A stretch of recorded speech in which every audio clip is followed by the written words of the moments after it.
John Busbee with a Culture Buzz, and joining me now is Jim White. He is a well-known and a respected artist here in the greater Des Moines area, and he is one of the participating artists in Des Moines Art Week this year. I think from last year to this year, people all of a sudden had to reconfigure and figure out what they're going to do, but by golly, the creatives in this community have come through strong with some great ideas on how they're going to present some great artwork. They're going to do some collaborations. They're going to do a lot of things. And Jim White is going to tell us about I'll just put it this way, Jim, the creative mischief that you're going to be getting into for Des Moines Art Week. Give us kind of an overview of what you do, because you are one wonderfully prolific artist, aren't you? Yeah, that's, I guess, nicely. I just keep going. I'm putting artwork with John Huffman at GT's on Ingersoll, and simultaneously with Vet Gold at Subset Skateboards. Great, and so you're going to have works that are going to be on display there, right? Yeah, and then I've got other ideas of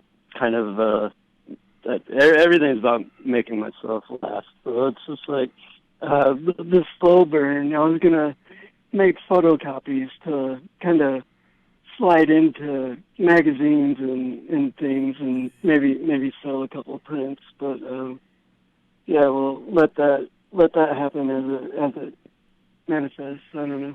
You kind of I get the impression, and this is from viewing your artwork too, is that you have a very organic process. You let a lot of things kind of come to you, but at the same time, you kind of keep your receptors wide open, and you're always looking to receive new stuff and input, aren't you?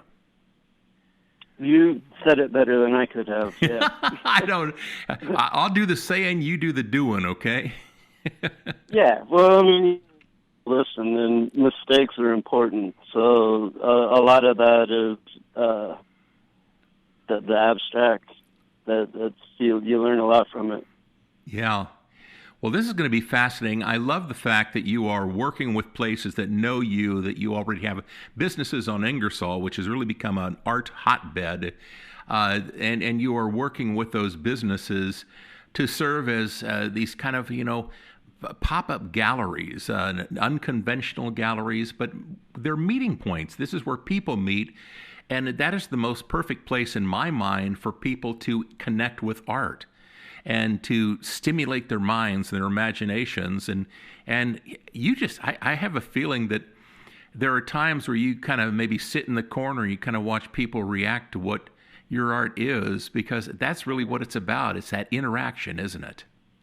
It's pretty huge, John, the owner of GT, has been a really good friend of mine for some time, and he's let me put artwork up there before. And what I learned the last time was putting art putting art where people are comfortable. Yeah. Then they have time to come to it. Same thing that happened when I had artwork at Art Terrarium last year. Yeah. And it's same thing, It's just like they have time to warm up to it, I guess. And then it isn't gallery settings, as much as I love them. For me, art seems to be intimidating. It shouldn't be. Yeah. Well, I tell you what, Jim White is one of those great artists, folks, that's going to give you an opportunity to experience his creativity. But I'll tell you, it's the perfect combination in my book, because that means when I'm running around and just experiencing Des Moines Art Week this year, I can also wet my whistle at GT's. And that's really, in my mind, one thing that it's all about, is to sit there, sip a little, enjoy the artwork, and enjoy Des Moines Art Week this year. And Jim White is one of those participating artists that really makes this thing drive full force. Jim, thank you so much for what you do. Look forward to seeing your work this year at Des Moines Art Week. All right, thank you. You bet. Take care. All right, bye.